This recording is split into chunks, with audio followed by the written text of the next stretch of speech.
नमस्कार बंधुरा सानवी किचेन फुडे आपनादेर सबाइके स्वागत। आज आमी आपनादेर साथे शेयर करब चिकेन 65 एर रेसिपि। एटी एकदम कम समये सहजे बाड़ीते बानिये निते पारबेन एबं खेते किन्तु होबे दारुण टेस्टी। तो पुरो भिडियोटी देखार जोन्नो आपनादेर काछे अनुरोध रइल एबं आमार रेसिपिटी जोदि भालो लागे ताहले लाइक कमेंट करते किन्तु भुलबेन ना। चलुन ताहले रेसिपिटी शुरू करा जाक।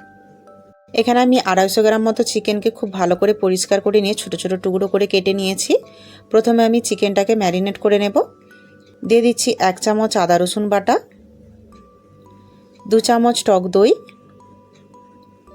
दिये दिচ্ছি हाफ चामच लेबुर रस, একটা ডিম, दिये दिচ্ছি 3 चामच कर्नफ्लोर। এখানে আমি একটা চিকেন 65 এর মশলার প্যাকেট নিয়েছি। এই মশলাটা আপনারা যে কোনো কোম্পানিরই দিতে পারেন। পুরো মশলাটা আমি এর মধ্যে দিয়ে দিলাম। এবার সব উপকরণগুলো চিকেনের সাথে খুব ভালো করে মাখিয়ে নেব। এখানে কিন্তু আমি নুনটা অ্যাড করছি না, কারণ মশলার মধ্যে কিন্তু আগে থেকেই নুন দেওয়া থাকে। তবে ঝাল যদি আপনারা একটু বেশি পছন্দ করেন তাহলে কিন্তু লঙ্কার গুঁড়োটা অবশ্যই অ্যাড করে নেবেন। তবে আমি কিন্তু এখানে গুঁড়ো লঙ্কাটা ব্যবহার করিনি। খুব ভালো করে এগুলোকে মিশিয়ে নিতে হবে। দেখুন চিকেনটাকে আমি খুব ভালো করে ম্যারিনেট করে নিয়েছি। এবার আমি এটাকে ঢাকা দিয়ে 30 মিনিটের জন্য রেস্টে রেখে দেব। ফিরে এলাম 30 মিনিট পর। চিকেনটা আমার একদম রেডি হয়ে গেছে। এবার আমি এগুলোকে ভেজে নেব। চুলা আমি এদিকে সাদা তেল গরম বসিয়ে দিয়েছিলাম। তেলটা খুব সুন্দর করে গরম হয়ে গেছে। চুলা আঁচটা আমি এখন মিডিয়ামে করে নিয়েছি। দিয়ে দিচ্ছি ম্যারিনেট করে রাখা চিকেনগুলো। একবারে যতগুলো চিকেন এসে যায় ততগুলো কিন্তু আমি এর মধ্যে দিয়ে দিচ্ছি। এবার আমি একটা পিঠ মিডিয়াম আঁচে খুব ভালো করে লাল লাল করে ভেজে নেব। চিকেনগুলোকে কিন্তু অবশ্যই মিডিয়াম আঁচেই ভাজবেন, তাহলে কিন্তু ভেতরটা খুব সুন্দর জুসি হয়। চিকেনগুলো আমার একটা পিঠ খুব সুন্দর করে ভাজা হয়ে গেছে। এগুলোকে এবার আমি উল্টে নিচ্ছি।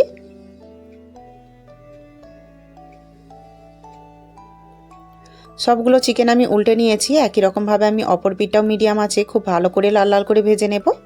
এভাবে মিডিয়াম আঁচে চিকেনগুলোকে ভেজে নিলে কিন্তু বাইরেটা খুব সুন্দর মুচমুচে হয় এবং ভেতর থেকে কিন্তু খুব সুন্দর জুসি থাকে। তাই অবশ্যই কিন্তু এগুলোকে মিডিয়াম আঁচেই ভেজে নেবেন। দেখুন চিকেনগুলো আমার খুব সুন্দর করে ভাজা হয়ে গেছে। এবার আমি এগুলোকে তুলে নেব। যে সমস্ত নতুন বন্ধুরা আজকে আমার চ্যানেলে প্রথম এসেছেন এবং চ্যানেলটিকে এখনও পর্যন্ত সাবস্ক্রাইব করেননি, তারা প্লিজ চ্যানেলটিকে সাবস্ক্রাইব করে আমার পাশে থাকবেন এবং পাশে থাকা বেল আইকনটি অবশ্যই অল করে নেবেন, যাতে আমার পরের ভিডিও নোটিফিকেশনটি আপনাদের কাছে পৌঁছে যেতে পারে। এবং আমার রেসিপিটি যদি ভালো লাগে তাহলে সুন্দর একটি কমেন্ট করতে কিন্তু ভুলবেন না। একই রকমভাবে আমি বাকি চিকেনগুলোকেও ভেজে নেব। দেখুন সবগুলো চিকেন আমার খুব সুন্দর করে লাল লাল করে ভাজা হয়ে গেছে। এবার আমি এগুলোকেও তুলে নেব। কড়াইয়ে তেলটা আমি নামিয়ে নিয়েছি। দিয়ে দিচ্ছি 1 চামচ বাটার। বাটাটাকে খুব ভালো করে গলিয়ে নেব। বাটাটা খুব সুন্দর করে গলে গেছে। চুলা আঁচটা আমি এখন একদম লো করে নিয়েছি। দিয়ে দিচ্ছি 1 চামচ রসুন কুচি, কিছু কারি পাতা। এখানে আমি ড্রাই কারি পাতা ব্যবহার করেছি, তবে আপনাদের কাছে যদি ফ্রেশ কারি পাতা থাকে তাহলে কিন্তু সেটাই ব্যবহার করবেন। তাতে কিন্তু এর ফ্লেভারটা খুব সুন্দর হয়। রসুন আর কারি পাতাটাকে আমি একদম হালকা করে ভেজে নেব। রসুনটাকে কিন্তু একদমই খুব বেশি ভাজবেন না, তাহলে কিন্তু রসুনের স্বাদটা একদমই থাকবে না। জাস্ট কয়েক সেকেন্ড ভেজে নিলেই কিন্তু হবে। দেখুন রসুনটাকে আমি একদম হালকা করে ভেজে নিয়েছি। এবার আমি দিয়ে দিচ্ছি এর মধ্যে 2টা কাঁচা লঙ্কা কুচি। ঝালটা আপনাদের প্রয়োজন মতো দিয়ে দেবেন। কাঁচা লঙ্কাটাকেও আমি 10 সেকেন্ড মতো খুব ভালো করে ভেজে নেব। এবার আমি দিয়ে দিচ্ছি এর মধ্যে ভেজে রাখা চিকেনগুলো। খুব ভালো করে নেড়ে চেড়ে মিশিয়ে নেব। চুলা আঁচটা কিন্তু অবশ্যই লোয়েই রাখবেন। এভাবে চিকেন 65 বানালে খেতে কিন্তু দারুণ লাগে। আপনারা অবশ্যই একবার এভাবে বাড়িতে বানিয়ে দেখবেন। এবার দিয়ে দিচ্ছি এর মধ্যে অল্প ধনেপাতা কুচি। খুব ভালো করে নেড়েচেড়ে মিশিয়ে নেব। চিকেন 65টা আমার একদম রেডি হয়ে গেছে। এবার আমি এটাকে নামিয়ে নেব। এভাবে চিকেন 65 বানালে খেতে কিন্তু অসাধারণ লাগে। আপনারা অবশ্যই একবার এভাবে বাড়িতে বানিয়ে দেখবেন।